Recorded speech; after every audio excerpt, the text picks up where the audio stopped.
Begley, free agency special. I'm your host, Niki Lattarulo, joined by, of course, SNY NBA insider Ian Begley and New York Daily News Knicks beat reporter and writer Kristian Winfield. We'll be with you through the opening of NBA free agency at 6 to break down the moves by the Knicks and around the rest of the NBA. So we start with the baseline, of course. We have to start with free agency. Ian, kick us off. What are you hearing on what could possibly go down in about 30 minutes?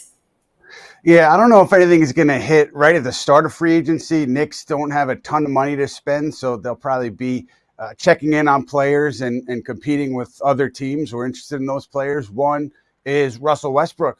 There will be mutual interest between Westbrook and the Knicks when free agency opens, and the Knicks have that $5 million taxpayer exception to spend.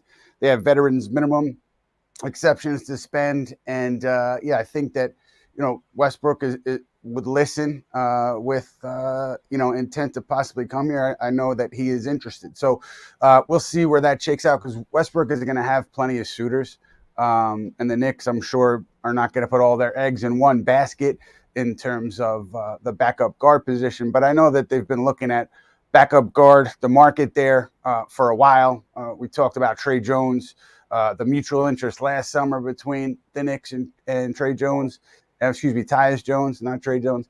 Tyus Jones getting a lot of interest elsewhere too. I'm not sure if it'll shake out with New York, but I think that's where initially the Knicks will be. Obviously, also looking back up forward, front line. Al Horford probably too expensive. I think even maybe for Boston. So we'll see where that shakes out. But Westbrook, Jones, Horford being a longer shot here is what I'm keeping an eye on early on here tonight. Shin, are you hearing the same things? Do you like those guys to come to the Knicks? What's your take on all that?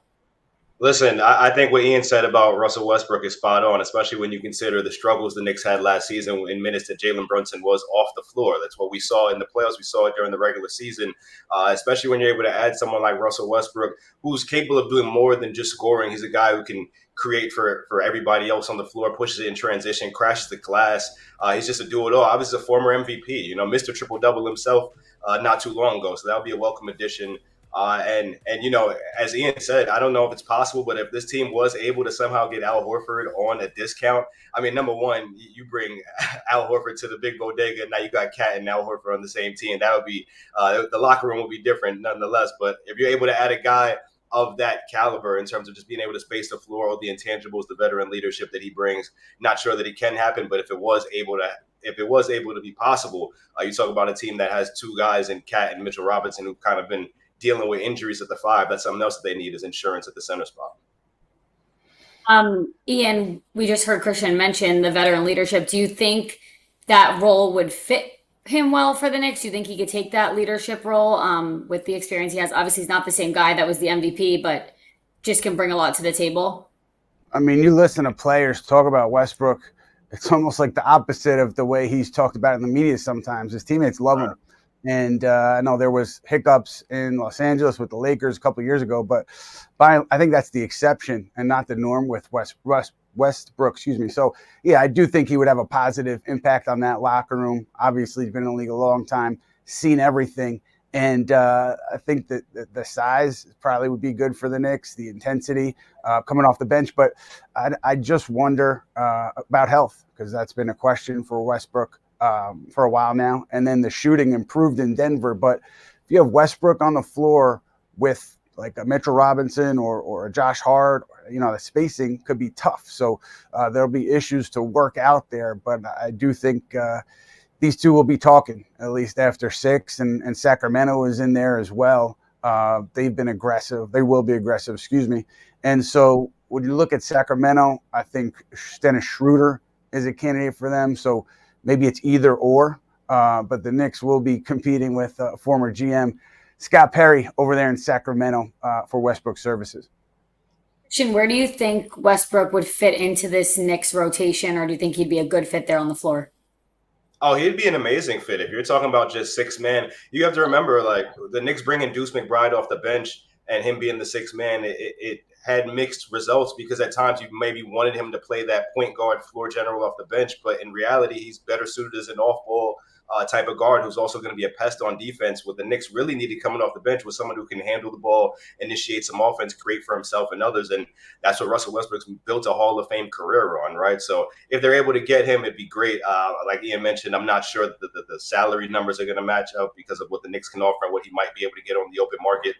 That's kind of the situation that a lot of teams are in right now, where you got a lot of teams that are capped out that are either above the first apron, above the second apron, and because of that, the mechanisms that they can use to sign free agents are limited. But we'll see how free agency shakes out. A lot of players tend to take pay cuts when it comes to big markets like New York.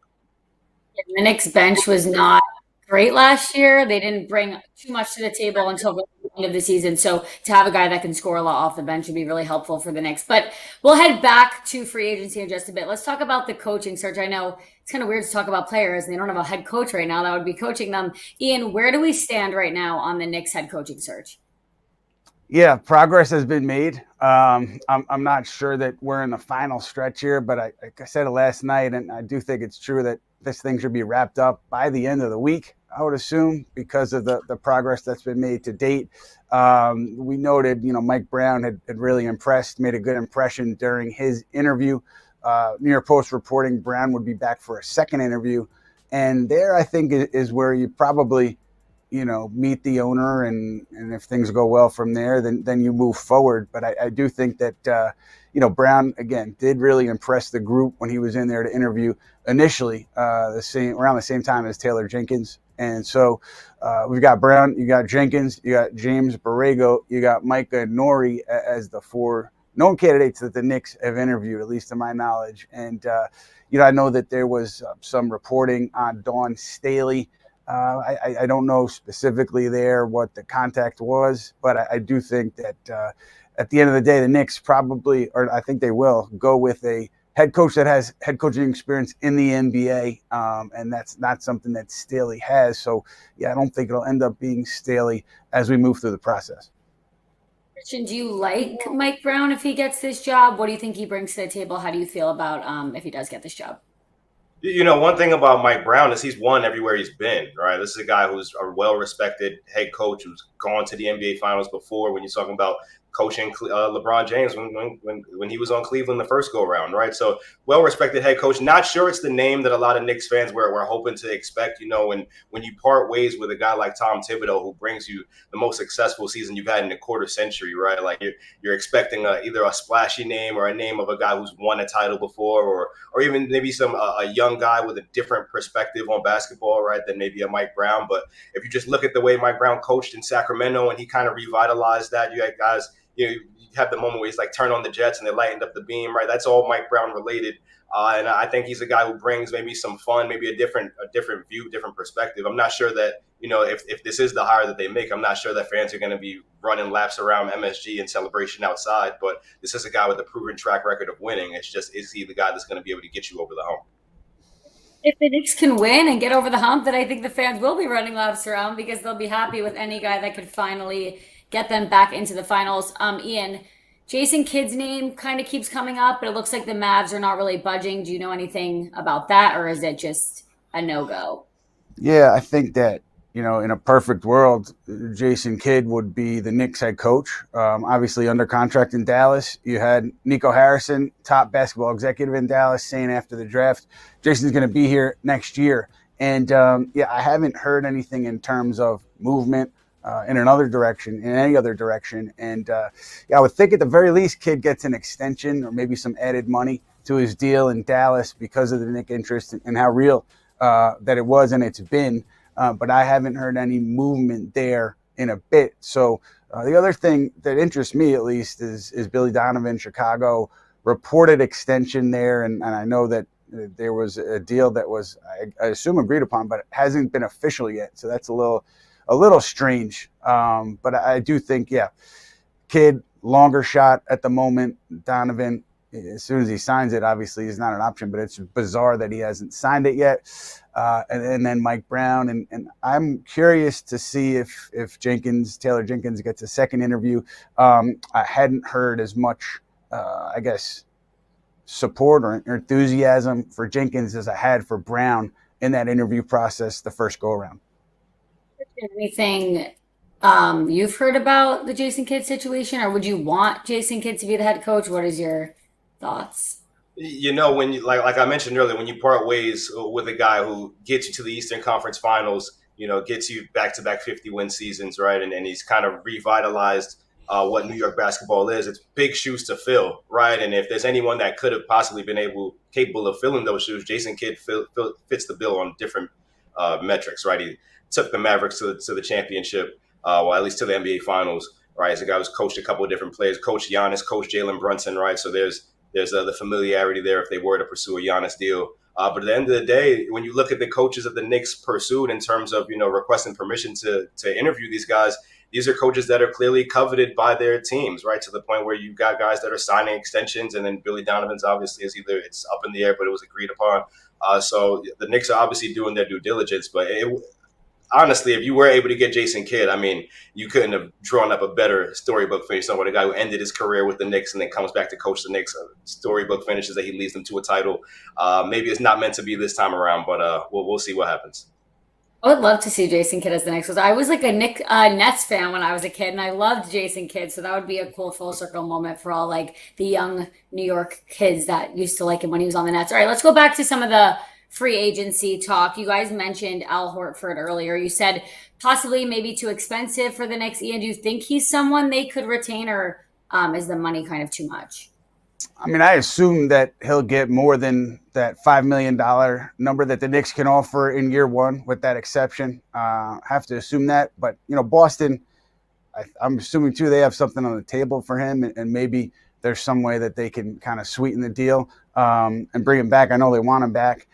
But with the Knicks, unless he wants to take a discount to come here, and I don't know that he does or he doesn't, but I would just assume that he is going to get bigger offers out there on the market. And, a couple other notes, just not necessarily Knick related, but, all this stuff is kind of connected.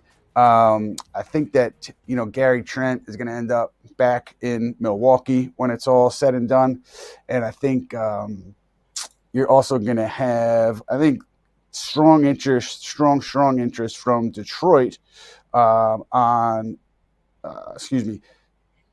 Duncan Robinson. Sorry, I was reading some notes here on Duncan Robinson. So I think that could be a match. And then obviously Knicks needing shooting, and they wouldn't be in there. But I wonder if they go in strongly on Luke Kennard. I do think he's one of the better shooters on the market. Again, money could be an issue. Knicks not having a lot to spend. But Kennard, if you're looking at the shooters, he's one of the best out there. Kennard for the Knicks, or are you in on someone else? One guy that I'm not sure if the Knicks can afford. Obviously, this comes down to money at the end of the day, but a guy like DeAnthony Melton, right? A guy who's going to go out there, play some good defense, give you size in the backcourt, space the floor. That's a guy I think that could really make a pretty big impact on a team like this when you consider just need for depth, particularly in the backcourt, need for some more size. Obviously, there's guys like Gershon Yabusele, who's a free agent, right? There's a couple different options, but at the end of the day, it's going to boil down to who has more money at certain points, right? You got guys like Clint Capella, DeAndre Ayton's on the market. You're looking for a backup center, but you're obviously not going to be able to afford some of these guys. So just how much money are some players going to be willing to leave on the table to go play with Jalen Brunson and Cat? We know some players will, but are those going to be the players that the Knicks want is the question. So back a couple of weeks ago, there was like so much talk about Giannis. Did he want to go to the Knicks? He was doing all the Instagram lives and like the Q&As. What kind of trade option would have to be in place for him, Ian? I mean, let's start here with Giannis. He's obviously waiting to see what Milwaukee does. Now, if Milwaukee brings back Gary Trent Jr., if they bring back Kevin Porter Jr., is that enough? Is that enticing? I'm not sure. It's going to be interesting to see how he views this offseason with Milwaukee and what else could be up their sleeve. Maybe they have a trade up their sleeve. But if it's pretty much status quo, I mean, you would assume that Giannis at least considers his future there, a little bit more openly, because he said he wants to win a title. You talk about a Knick deal, though. I think the only way it works is if Giannis says to Milwaukee, I want to go to New York, and then Milwaukee acquiesces and says, hey, you've been great for us. We're gonna send you where you want to go. Because outside of that, I mean, there's so many other teams that could offer strong packages for Giannis. With the Knicks, the obvious salary matching purposes is Karl Towns. But you could mix and match different contracts to make that work. They do not have strong draft capital because that was mostly taken out in the Mikal Bridges deal, but they do have the salaries to make it work. And if Milwaukee, which doesn't have a ton of draft capital moving forward, if they want to continue to try to win and build a playoff team, there are a lot of worse players you can do that around than Karl Anthony Towns. But still, I think so much has to fall into place for the Knicks for that to even become remotely a reality. Kristian, you think it could be a reality? I saw you shaking your head no. I wasn't sure what you were shaking your head no in terms of. Listen, I think if Giannis, as Ian said, goes to Bucks and says, "Hey, it's been my lifelong dream to play for New York. Can we make it happen?" This is the guy who won a title, brought a championship to Milwaukee, and gave you all of his blood, sweat, and tears. And if they, in turn around to the Knicks, it just becomes a matter of what Milwaukee wants, right? And in that instance, I don't know that there's a way that you can be New York and get Giannis and not end up giving up Karl Anthony Towns just because of the lack of draft capital that you have. And if you don't include Towns, then you're really putting together guys like OG and Mikal or Josh and Mitch, and you're trying to piecemeal a deal like that together. And that's not something I don't think Milwaukee would be interested in. So you're talking about breaking up the duo of Jalen Brunson and Karl Anthony Towns for a new duo of Jalen Brunson and Giannis Antetokounmpo, who's an MVP and an NBA champion. As great as Karl Anthony Towns has been in 1 year for New York, I don't think anyone blinks twice at a chance to get Giannis on the roster. So don't think it's going to happen just because, as Ian said, so many things would have to fall in the right place. But if it did and the Knicks were able to get Giannis and pair him with Jalen Brunson, we're talking about a parade. Ian, what's the situation with LeBron? Any chances there? It's interesting because you look at the history with LeBron, usually he's doing a 1+1 deal. And it's just, I'm kind of curious that it didn't go down that way this time because it's been almost a pattern here. 1+1 deals for LeBron with Los Angeles. And as he's gotten, older as a player, didn't happen this time. So obviously it means that there's a potential for his exit. You don't need to read between the lines too hard on Rich Paul's comments to know that, there's a potential exit. I just wonder if there's no trade market for LeBron James, and that's what Bobby Marks from ESPN was saying earlier today, is a buyout possible? I mean, it sounds crazy, right? Because it's LeBron James, but if he does want to go somewhere specifically and that team has trouble trading for him, buyout would be the next way to go. That would be a stunner. Top player in the game taking a buyout to go somewhere. But given kind of the chess pieces here and where things are with his option and him looking at the Lakers weighing his future, either trade or buyout. It's the only way that he can get out here. So obviously teams around the league monitoring that, monitoring the Giannis situation as we move forward. You mentioned Rich Paul's comments. He said that they'd be closely monitoring the Lakers' moves and whether the team is positioning itself this offseason to field a title contending roster. Kristian, what are your just thoughts on that? I mean, that is an interesting, I guess, message to say after you opt into $50+ million, like, hey, I'm going to take this buddy, but at the same time, I don't know if we can win here. I don't know if I want to be here, right? So interesting messaging, but at the end of the day, this is LeBron James, right? And he's a guy who's going to try to, end his career on his own terms. And to be quite frank, he deserves the ability to do so. This is a guy who's undoubtedly going on the Mount Rushmore of all-time greats. This is a guy who's, going to retire as the all-time leading scorer, however many rings he has now, 4 or so. Like, this is a guy who's done it. Has done what anybody. You stack his resume up against anybody in NBA history, and you could make an argument that LeBron James is the best player of all time, right? So at a certain point, you get an opportunity to dictate what the end of your career is going to look like. Just not sure it's going to play out in his favor. Now, to what Ian was saying in terms of trade suitors, I'm not sure if this is if this is what ends up happening. But the same team they did business with not too long ago, you look at Dallas. They've got a lot of contracts that they could line up. Got guys that Luka's familiar playing with. If they want to strike another deal, you're talking about LeBron, Kyrie, and AD on one team, and Luka with his old teammates on another team. If it works in the trade machine, I think it could work in real life. What do you think, Ian? You know what? Stranger things have happened, man, in this league, and it will be pretty wild. I think that, everybody wants to talk about the Knicks and LeBron, I'm sure, because of our show audience. LeBron, fantastic player, but if you have to make a trade there to get him, you have to really send out so much and what do you have left, and who can you sign after that? So I think, with New York, to me, logically, the pathway there would be via buyout. Trade is just difficult to make, but maybe, I don't know, maybe no team really can make a trade that would satisfy the Lakers. And it's interesting to me because back in the season where LeBron set the scoring record, around the trade deadline, the Lakers were not doing well. And I was told that the Lakers at that point, told LeBron, hey, stick it out, finish the season out. And if things aren't where you want it to be, we'll work with you on a trade, getting you to where you want to go. Obviously, later that season, trades were made. Lakers get to the Western Conference Championship, and everybody's happy. But just a little context on where things have gone with LeBron and the Lakers over the course of his term there. Yeah, I think it would just be crazy to see LeBron James as a New York Knick. Like, I can't even wrap my head around the fact that that could be a possibility. But yeah, to your point, I think they'd have to make a lot of moves to make that work. And I don't know how many more years LeBron has left in him in the NBA, but we are about 4 or 5 minutes away from the opening of NBA free agency. So let's just talk a little bit about where the Knicks are at heading into this.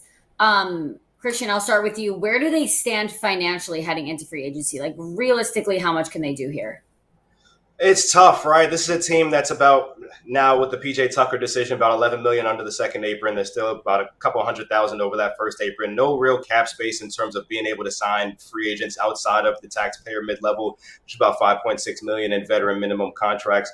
They can re-sign their own free agents as well. Guys that we're talking about are like Landry Shamet, DeLon Wright, who I think is a guy you got to take a look at in terms of bringing him back in an expanded role after he showed you what he showed you in the conference finals. But when you just talk about what they have at their disposal, right, you're really, cap strapped in this situation. You're looking at minimum deals. You're looking at the taxpayer mid-level. And from there, you're looking at running it back. And this is a core of guys that made it to the conference finals. So this team really just needs to improve, depth and around the margins. It's just a matter of who's going to be available, especially at the price point. So we talk about a team with no cap space. Talk about a team that just has the taxpayer mid-level and minimums. It's going to be tough, but they'll figure it out. Ian, Kristian just mentioned Landry Shamet. Where do the Knicks stand with him? Do you think he's a guy they want to have back on this team? Yeah, I mean, they've expressed interest in bringing him back, entering free agency here. I believe that he's going to, at least wait things out and see what else is out there, because he does have interest, or he will have interest, I should say, in 3 minutes from contenders, both conferences. And so what are your opportunities there? You have a greater opportunity for minutes, for a rotation spot in those places. I'm pretty sure they're going to listen, and the Knicks will be there. I don't think their interest is going to change. I don't think they pull anything off the table, but other teams could come in and they'll have a chance to come in and talk to Shamet about a role and about kind of taking him away from the Knicks, and then the Knicks would have to find something similar, because they leaned on Shamet at the end of that Pacers series. Obviously, he was hurt for most of the year. He never probably got super comfortable because he was getting sporadic minutes, but he showed you that he can make a positive impact on the floor in that Pacers series. So Knicks, have strong interest, or have interest, I should say, in bringing him back, but he will definitely listen as we open things up in a couple minutes. The Knicks also picked up Ariel Hukporty's team option. Kristian, what's your reaction to him coming back?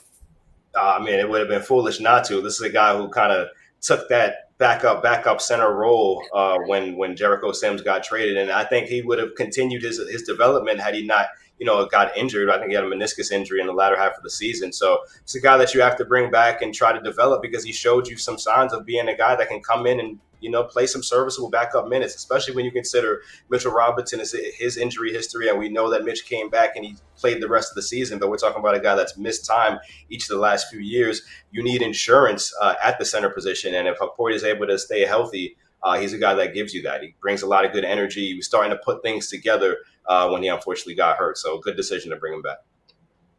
Again, we're about to be into free agency. Is there any interest, you think, in Jordan Clarkson? I know the contract buyout with the Jazz. Can you see him fitting in on this team, Ian? Look, I think that the numbers have gone down a bit for Clarkson the last couple of years. I know Gerson Rosas, one of the Knicks executives, has ties to Clarkson. And so I wouldn't be surprised if they at least checked in and saw where things were on Clarkson. But I don't is Clarkson going to take the minimum? Like, who do you give the exception to, that $5 million exception to? And who do you give the veterans minimums to? Who's willing to accept? That's a tough game of revolving chairs, because there's so many players who are going to be out there kind of left over who are going to get signed, day 2, day 3, day 4, who the Knicks, I assume, are going to be competing with teams against. And they can split up that exception that they have into 2 or 3 players, but I don't think you're going to get a quality rotation player, a veteran, for anything less than that $5 million exception. So it's going to be interesting to see how the negotiations go forth, but I'm sure they'll check in at the very least on Clarkson. Yeah, average 16 points per game, 41% shooting from the floor. Kristian, what do you think about him possibly joining the Knicks? Well, I mean, the Knicks had the worst bench in basketball last year, right? It was dead last in scoring. So any type of guy like Jordan Clarkson who come in there and provide a scoring punch, I think helps. But at the same time, we're trending in basketball to a place where you can't just be, for lack of a better term, a one-trick pony, right? You've got to be able to do multiple things out there on the floor. Otherwise, you're going to get exposed, right? You look at a guy like, for example, TJ McConnell, he might be undersized, but he's going to go out there and score, facilitate, defend as best as he can. And he's going to go out there, go get the 50-50 balls. A guy like Jordan Clarkson, at least from my standpoint, is a guy who's going out there purely to get buckets. And you need that, but you need versatility. So to Ian's point, I'm not sure what other free agents are going to be out there at the Knicks price point, but I don't think that, just is Jordan Clarkson a guy that's going to cure a lot of the things that this team has that ails them. I'm not sure. Yeah, they definitely need to make their bench stronger, if anything. Okay, guys, we are officially past 6 o'clock, which means NBA free agency has officially opened. We're going to wait for the news to roll in. Ian, I know you said it might not happen exactly at 6, but anything you're hearing, or what are you expecting to hearing? Or I think Karis LeVert, Duncan Robinson, I think Detroit is in strong position there. I know Trey Jones, I think likely to be in Chicago, multi-year deal. And then you look at DeAnthony Melton, a guy who I think could help a lot of teams. They look at a little more than $10 million from the Lakers, and I don't know what he'll choose, but I think that's the offer that's going to be out there from him from Los Angeles. And center market, Knicks not really involved there. I saw a report about their interest in trading for Nick Richards. Obviously, that's contingent on what happens with Mitchell Robinson, or if they do some kind of Godfather trade. But they have depth at center, so I don't know where that would fit other than Mitchell Robinson getting traded.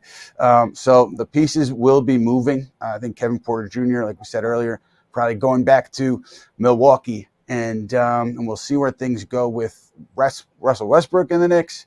Tyus Jones, I have to think they're at least keeping an eye on, seeing where his market is. He'll get a lot of attention, and I think that it's going to be interesting to see what happens with LeBron James. I wonder where that goes. Is it a trade?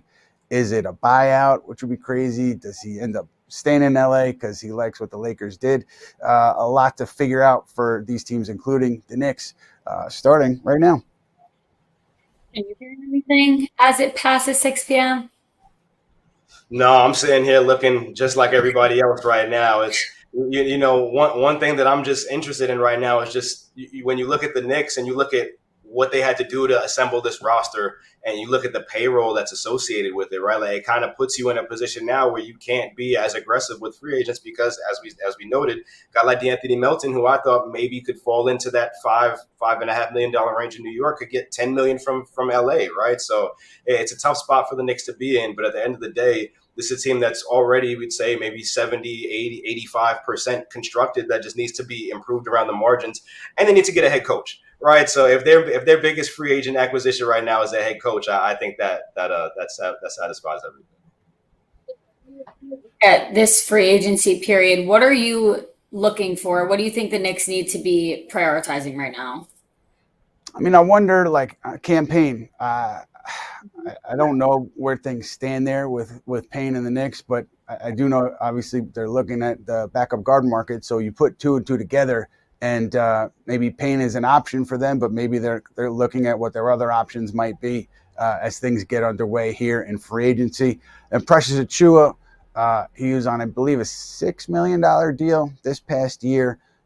Knicks, I think, they would have to go over the second apron probably to re-sign him to that number. So what happens there? Is he willing to take less money to come back?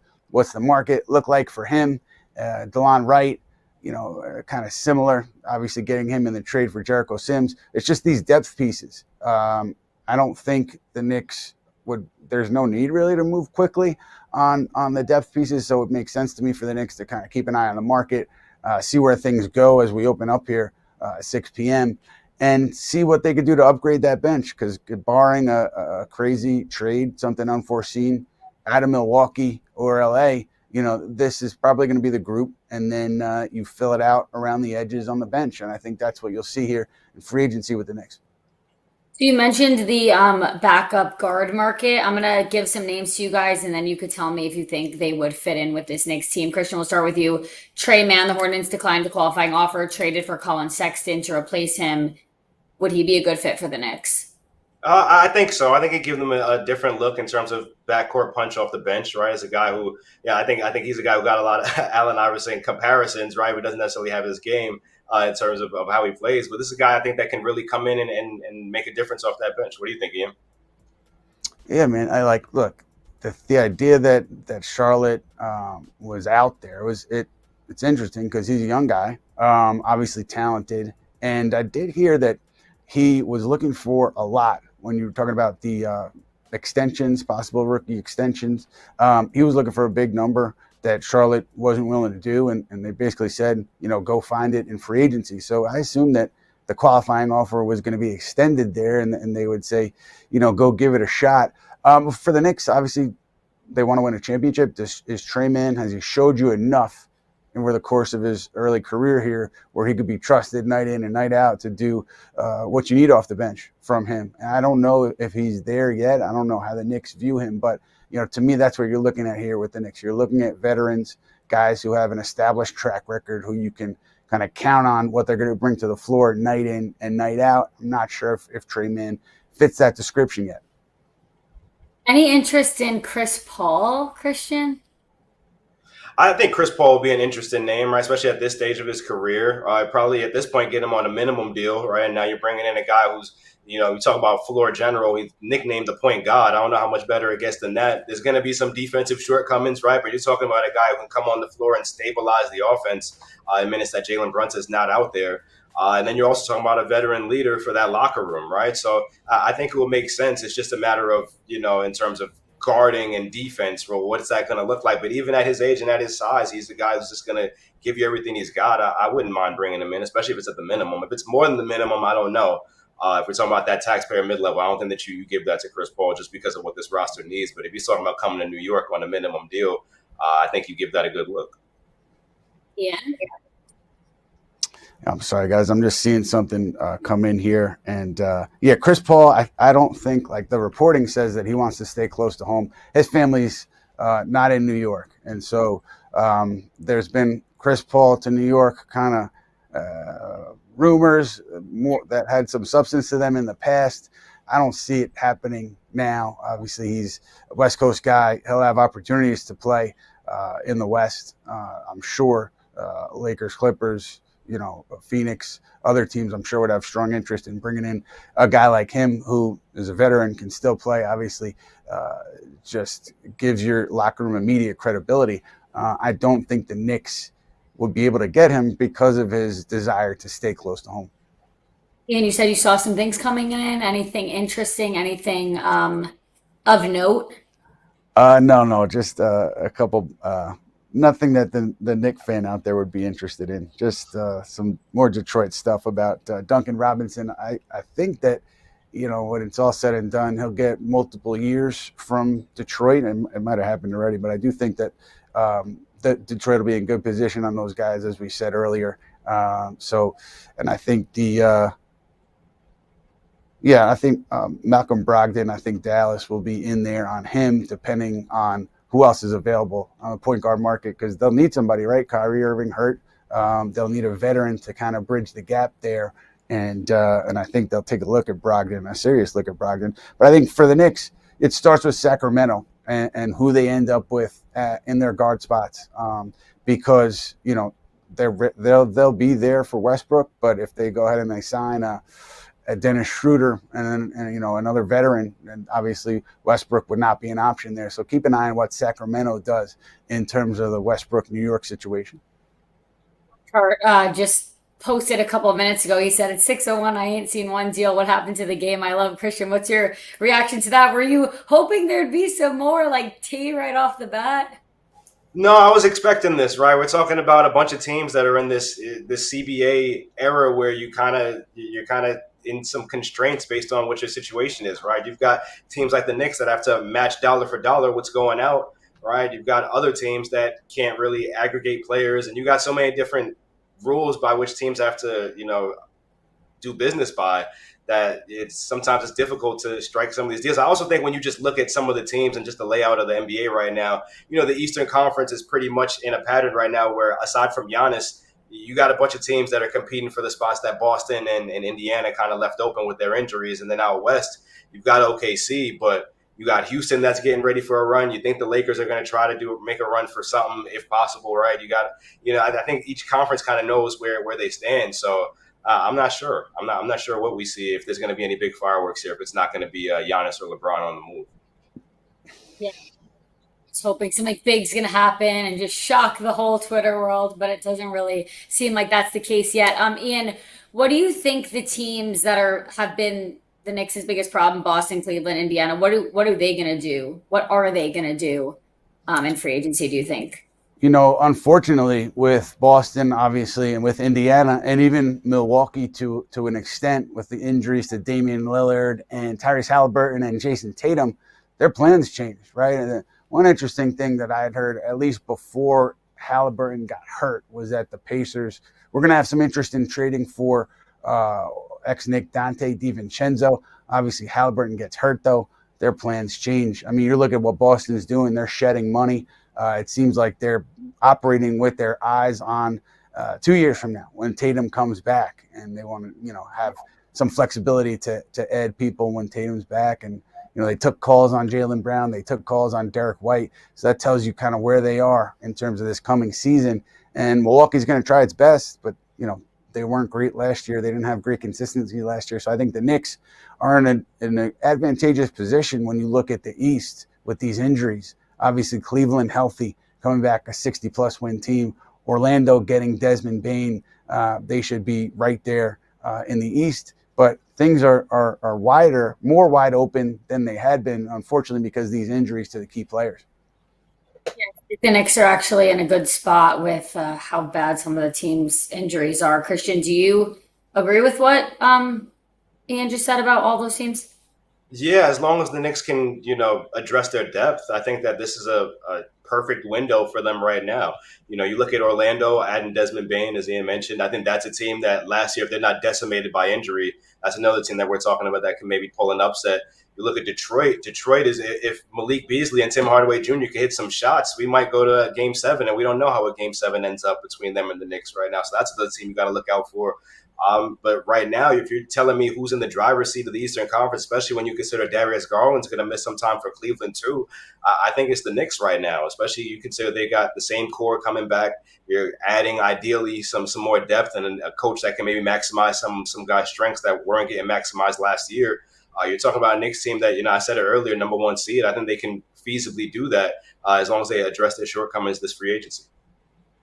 Yeah. So we were going through that list of backup guards who we think maybe would be good fits for the Knicks. We didn't mention Quentin Grimes. We know that name, very, very familiar here in New York. Ian, do you think he could have a chance of coming to the Knicks?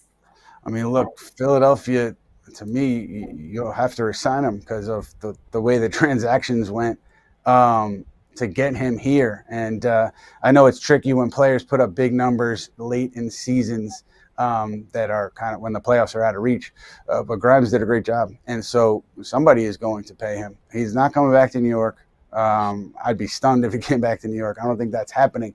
But he will get paid somewhere. And, interesting thing when you talk about Grimes and like the extension talks that they went through with the Knicks, you see with the Knicks a pattern here where if they are not committed to a player's future, they will move on when that player is extension eligible. And, saw it with Julius Randle, Mitchell Robinson, extension eligible, Mikal Bridges, extension eligible. I can't see them moving on from Bridges unless you're adding a top-tier player in a trade involving Bridges. Can't see it based on what they gave up.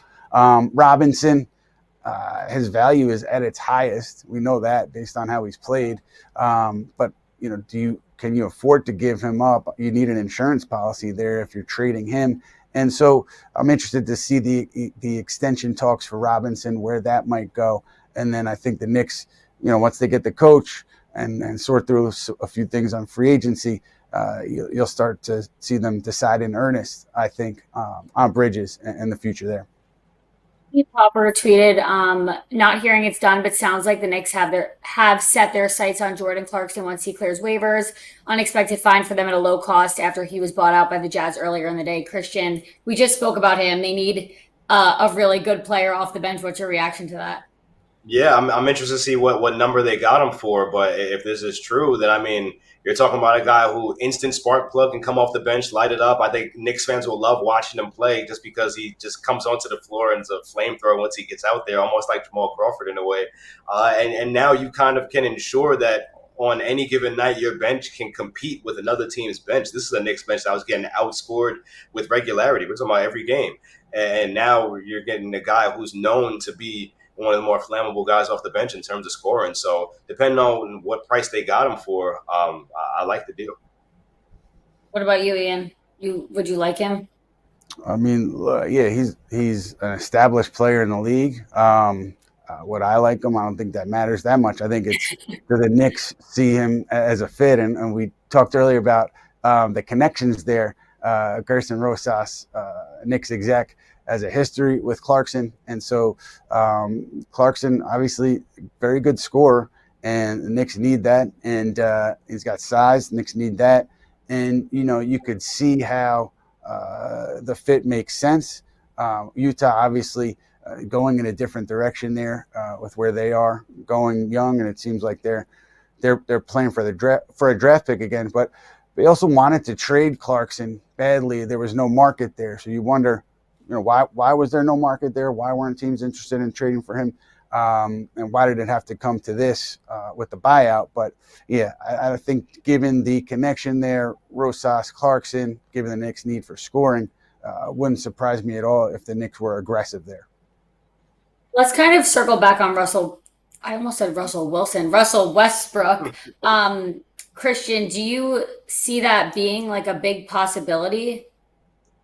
Well, Russell Westbrook, if he's available, again, it depends on what shakes out, in Sacramento and who they end up going after with their backup guard spot. But if you're telling me that this offseason you're able to bring Russell Westbrook and Jordan Clarkson off the bench, and that was one of your biggest issues is size off the bench, playmaking, scoring, just generating offense altogether when Jalen Brunson's not on the floor, and you're able to bring those two guys off the bench, I think that helps. And then on top of that, you have Deuce McBride. I think the only thing left now is if this is the type of roster you're building, you got to add some more size, especially if you're going to lose Precious this offseason, right? You got to find ways to kind of get bigger on the wings, get bigger on the perimeter. But if this is where it's starting right now, I think it's a good start for the Knicks this free agency. So let's so again, free agency opened about 20 minutes ago. Not any big news yet, but the biggest conversation here in New York is who will be the head coach of the Knicks. Ian, for anyone that just started tuning in or just watching, what's the update on the head coaching search, and what is the timeline, do you think, of when we could the soonest hear who the coach is going to be? People in touch with the Knicks had said that they were making progress, made some progress over the weekend, coming into this week. I think you're at the point now where you're dealing at the ownership level, where you're presenting your choice to owner James Dolan, and then you kind of sort things out from there. So I think that this thing, again, it should be done by the end of the week, unless there's a hiccup, unless things kind of go left. But I think that you're getting closer to the finish line, and talked earlier about Mike Brown impressing the group during the interview process. And New York Post saying he's coming back for a second interview. I assume that's meeting the owner and then kind of seeing where things fit. But this thing has taken a few turns over the 3-4 weeks that it's gone on here. So maybe there's again a late hour change, but I think that's kind of where it sits. I would expect something done end of the week at the latest, and Mike Brown I think is in pretty good position. But look, Billy Donovan, tell me when he signs the extension, and then I'll cross him off the Knicks list. I haven't seen that one yet. Yeah, there's always things that are unexpected that we're just like, wow, did that happen? So I guess you can't close anything off just yet. All right, guys, we're gonna start wrapping this up. Kristian, I'll go to you. What's your final thoughts on Knicks free agency as it kicks off? What are you really hoping happens here? I think that when you just look at this team, and this is a team that went to the conference finals, you just don't mess it up, right? You've got a good core here. You know what the areas are that you need to improve. Don't go out and do anything crazy unless a player like Giannis becomes available. I think the East is wide open right now. So we're just talking about adding a backup point guard, getting some help off the bench, adding some size, and getting the right head coach that's going to be able to maximize some of these pieces. I'm looking at the end of the bench at guys like Pacom Dadier and Tyler Kolek. If they, can you develop these players into serviceable contributors, right? Can you get the most out of some of your minimum guys? Are you going to extend the bench? Are you going to be able to run some offense that's going to be able to get everybody involved? I think these are questions that you have to have for the next head coach. And if they're able to have them, then really this free agency period is just about improving around the margins, because you've already got the meanings of a championship team in the core of this roster, in my opinion.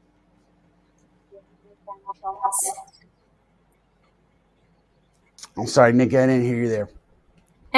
What are your final thoughts on Knicks free agency? What you want to see? I'm wondering what the sequencing is going to be on the head coach, and is it going to come amid this, busy stretch of free agency? I would think so, and that's obviously without a head coach, you're talking to free agents.